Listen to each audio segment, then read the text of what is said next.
জয় গুরু। শুরু করুন।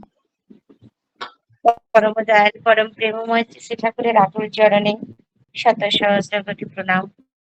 পরমানন্দ জগৎ জননী পরমায়ের শ্রী চরণে শত সহস্র কোটি প্রণাম। পরম পূজ্যপাদ শ্রী শ্রী বরদার শ্রী চরণে শত সহস্র কোটি প্রণাম। পরম পূজ্যপাদ শ্রী শ্রী আচার্য দেবের শ্রী চরণে শত সহস্র কোটি প্রণাম। পূজনীয় অবিন্দা দাস শ্রী চরণে প্রণাম। ঠাকুর পরিবারের সকলের চরণে প্রণাম জানাই। এখানে উপস্থিতি আমার শ্রদ্ধাভাজন মায়েদের, দাদাদের যথাযোগ্য স্থানে আমার প্রণাম এবং সকলকে আনন্দিত জয়গুরু, ছোটদের ভালোবাসা। আজকে আমাকে রেখা মা ঠাকুরের কথা বলার যে সুযোগ করে দিয়েছে, সত্যি কথা বলতে আমি একদমই সময় কমের মধ্যে দিয়ে বলবো কয়েকটা কথা।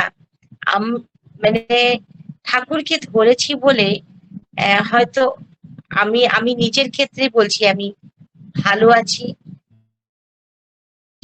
সুন্দর আছি, আনন্দে আছি এবং মানে আমার লাইফটা যেন মনে হয় হাত পা বাঁধা গঙ্গা জলে ফেলার মতন একটা লাইফ আমার ছিল। আজ সৎসঙ্গের আশ্রয়, আমি সৎসঙ্গী ঘরেরই আমার মেয়ে এবং অদীক্ষিত পরিবারে বিয়ে, কিন্তু তারপরও যে জীবনের যে ঝড় ঝাপটা গুলো, একেবারে আচার্য পরম্পরা ধরে রাখার জন্য হয়তো বেঁচে আছি আমরা বা আমি। তাই মনটা এত আঁকুবাকু, এত চিন্তা, যখনই মনটা একটু চঞ্চল হয়ে ওঠে, কাউকে না কিছু বলে মনে হয় যেন ঠাকুর বাড়ি চলে যাই। তো ইচ্ছা হচ্ছিল, তার মধ্যে দিয়েও ধানবাদের কিছু ডিপি ওয়ার্কের কাজ হতে, সেখান থেকে এক মা ছেলে বললেন যে আমরাও যাবো, অনেকদিন দেওঘর যাইনি, প্রতিভা লে যাও খেতাম, বললাম ঠিক আছে চলো। তো সেই টিকিট কেটে হঠাৎ আচার্যদেব দর্শনে যাওয়া এই গরমে।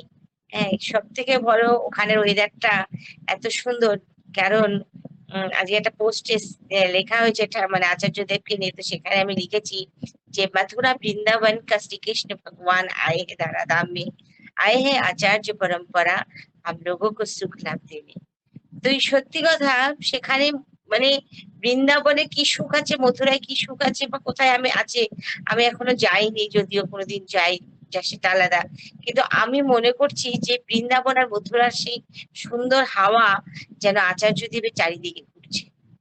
এত আনন্দ পেয়েছি, গরমটাকে অনুভবই করতে পারিনি, কোথায় গরম চলে গেল, আর দেখতে দেখতে সময়টাই যেন কোথায় কেটে গেল ভাবতেই পারিনি।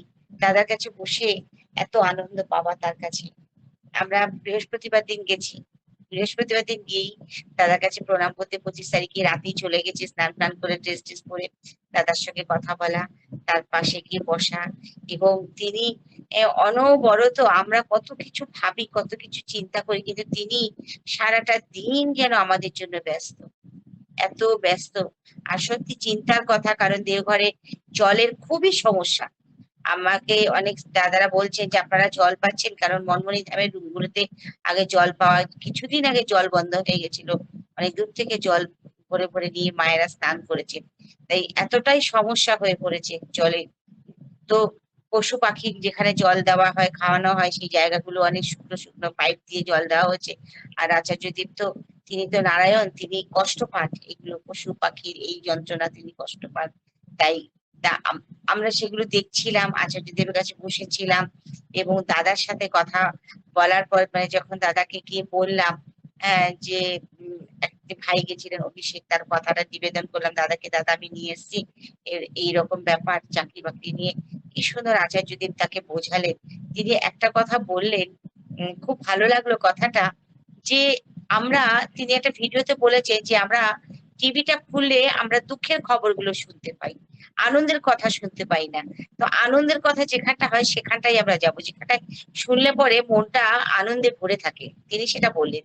আর এখানেও তিনি একটা কথা বললেন যে সর্বদা আমরা কেউ রেজাল্ট ভালো করলো সেটা নিয়ে আমরা আনন্দ করি, ভালো খেলাধুলায় উত্তীর্ণ হলো সেটা নিয়ে আনন্দ করি, কিন্তু খারাপটা নিয়ে আমরা কেন আনন্দ করি না?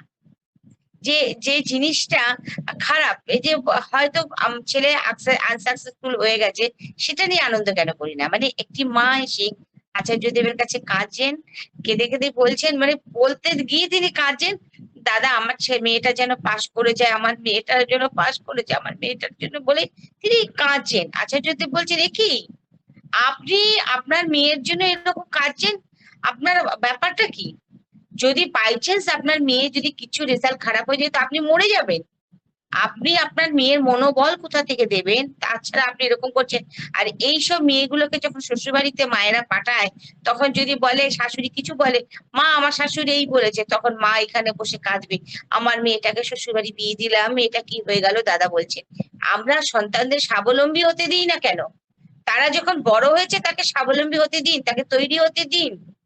তাই আমারও জানা ছিল না গল্পটা। তিনি বললেন অনুপম খের যে নায়ক, তার গল্প তিনি বলে দেখুন আচার্যদেব কত জায়গা তিনি কত ঘটনা তিনি জানেন। তো বলছে অনুপম খের ফেল করেছে, পড়াশোনায় ফেল করে গেছে, রেজাল্ট খারাপ হয়েছে, বাবাকে সে দেখিয়েছে। বাবা তখন বললেন চলো, আজ তুমি ফেল করেছো, তোমার ফেল করাটাকে আমরা সেলিব্রিটি করবো। আজকে এইটাকে নিয়ে আমরা আজকে আনন্দ করবো, চলো সেলিব্রেট করবো এটাকে। যে অনুপম খেরকে নিয়ে তার বাবা গেলেন আনন্দ উপভোগ করতে। তাই আমরা জীবনে আমাদের সন্তান সন্ততি পাস ফেল এটা কোনো কথা নয় যে তোকে পাস করতে হবে, তোকে জিততেই হবে, তোকে চাকরিটা পেতেই হবে, তোকে করতেই হবে, এইরকম জোর কখনো বাচ্চাদেরকে এটা দেবেন না। বরঞ্চ এইটা বলবেন তুমি বড় হয়েছো, তুমি আমাকে দুটো খাবার খাওয়াবার মতো তুমি আমাকে তৈরি কর, আমাকে দুটো খাবার এনে দিও, আমাকে ভালো কাপড় এনে, তার উপর নিজের দায়িত্বটা দিয়ে দেবেন। তা বলে এটা নয় যে তাকে করতেই হবে, তাকে চাপ দেবেন না। আর আজকাল বেশি করে মাথার মধ্যে সব ছেলেদের ঢুকে বসে আছে। একটা ছেলে এসে বলেছে যে সরকারি চাকরি, তখন তিনি হাসছেন, বলছে এই যে সরকারি চাকরি, এই ভূতটা যার মাথায় চেপেছে সে জীবনে তা কিছু করতে পারবে না, সে পুরো পাগল হয়ে যাবে। সরকারি চাকরির জিনিসটাই ছেড়ে দিন, যেটা পাবো সেটাই করব, যেটা আমার সামনে আছে সেইটা করার চেষ্টা করব, সেইরকম ভাবে তৈরি করব, একদম সোজা ভাবে বাচ্চাদেরকে এরকম মানুষ করুন।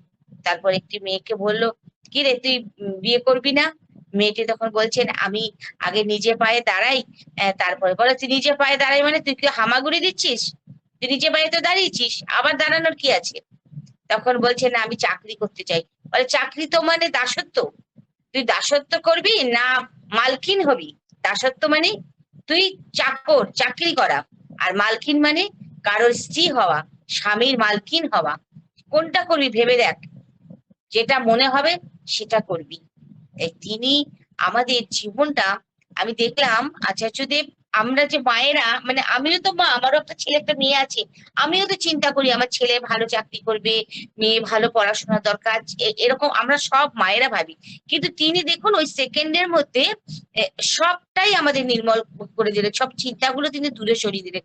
বললেন তিনি কোনো চিন্তাই করতে হবে না, বাচ্চাকে শুধু এটুকু বলুন যে বাবা বড় হয়েছে, আমাকে একটা কাপড়, আমাকে একটা খাবার বা আমাকে একটা এনে দিও, তার উপর নিজের দায়িত্বটা ফেলে দেবেন। তাহলে দেখবেন আপনি আপনি সে বুঝিয়ে গেছে। আরো আরো একটা কথা তিনি যেটা বললেন, মানে এই যে কথাগুলো তার কাছে শুনতে পেয়ে বলছে আমি বিয়ে করে নিয়ে এসেছি, বউকে আমি সব রকম সুখ দিচ্ছি দেওয়ার চেষ্টা করি, কিন্তু এটুকু বুঝি না যে আমার বউয়ের কোথায় দুঃখ, কোথায় কষ্ট, কোথায় জ্বালা হচ্ছে, কোন জায়গাটা অভাব আছে, বা আমি সব অভাবটা দিতে পারছি কিনা এই জায়গাটা। আমার বউ যেন দুঃখের কথা কারোর কাছে গিয়ে হাত পেতে না বলে, আমার বউ যেন কারোর কাছে হাত না পাতে, সে হাত না পাতার অধিকারটা আমি আগে সেটা দেখবো, যাতে সে অন্যের কাছে না যায়। তবে কিন্তু আমি স্বামী হতে পারছি, তবে কিন্তু আমাকে বিয়ে করা হবে। তখন বলতে না বলতে একটা নতুন বিবাহ দম্পতি এসে দাদাকে প্রণাম করছেন, বলার পর বলছেন এই স্বামী স্ত্রী দুজনে মিশে আগে ভালো করে গল্প করবি তো, কারোর ভেতর কোনো অভাব থাকে কিনা, অভাবটা যেন পরিপূর্ণ হয়, এটাকেই বলা হয় একজন একজনের সম্পূরণ, সেটাই হলো স্বামী স্ত্রী। তোরা দুজন দুজনকে পরিপূর্ণ করতে পারছিস তো, তবে কিন্তু ভালোবাসায় মালা গেঁথে বিবাহ করবি, তবে কিন্তু সেটাকে স্বামী স্ত্রী বলা হয়। এরকম খুব ভালো লাগছিল। আরো অনেক গল্প আছে, সময় খুবই কম। আর পূজনীয়া মাকে দর্শন করলাম, মা মা গেলেন, মায়ের সাথে কথা বললাম, মা খুবই ভালোভাবে আমাদের গল্প করলেন, অনেক সুন্দর আনন্দ পেলাম, সবকিছু নিয়েই মাথায় নিয়ে আসলাম। এবং সত্যি আমি ঠাকুর বাড়িতে গিয়ে বলি সবাইকে ভালো রাখো ঠাকুর, সবার সহায় থাকো। তা আমিও এখানেও বলবো ঠাকুর আমাদের সকলের সহায় থাকুক, আমরা যেন আচার্য দেবকে খুশি করে চলতে পারি, তার আদেশগুলো মাথায় নিয়ে চলতে পারি। জয় গুরু রেখা মা, ভালো থাকো, তোমার পরিবারের মঙ্গল কামনা করি। জয় গুরু। জয় জয়গুরু মা, জয়গুরু। আমার শ্রদ্ধেয় প্রতিভা মা, টাইম ছিল 10 মিনিট, কিন্তু মা একদম খুব কম সময়ের মধ্যে এত সুন্দর ইষ্ট প্রশ্ন করলেন এবং শব্দ দেওঘর থেকে ফিরে এসেছেন, আচার্যদেবের সেই ঘটনাগুলো তুলে ধরলেন মা। অপূর্ব, অপূর্ব সেই মনে রাখা আর সেই তুলে ধরা, সবার মাধ্যমে বিলিয়ে দেওয়া, এটা যে কি আনন্দের ব্যাপার। মানে মা নিজে আনন্দ পেয়ে সেই আনন্দটা অপরকে দান করছে। ঠাকুর বলছেন না, অপরের মঙ্গল কামনা নিজ মঙ্গলের প্রসূতি। মা সেই নিজের আনন্দগুলো সবাইকে দিয়ে দিচ্ছেন। সত্যি খুব ভালো লাগলো। কি সুন্দর করে মা ইষ্ট প্রশ্ন করলেন সেই চাকরি নিয়ে, যে সরকারি চাকরি বেসরকারি চাকরি, মানে যেটা পাবো সেটাই। তারপরে এই যে বিয়ে নিয়ে, আর মার সঙ্গে সুন্দর গল্প হয়েছে।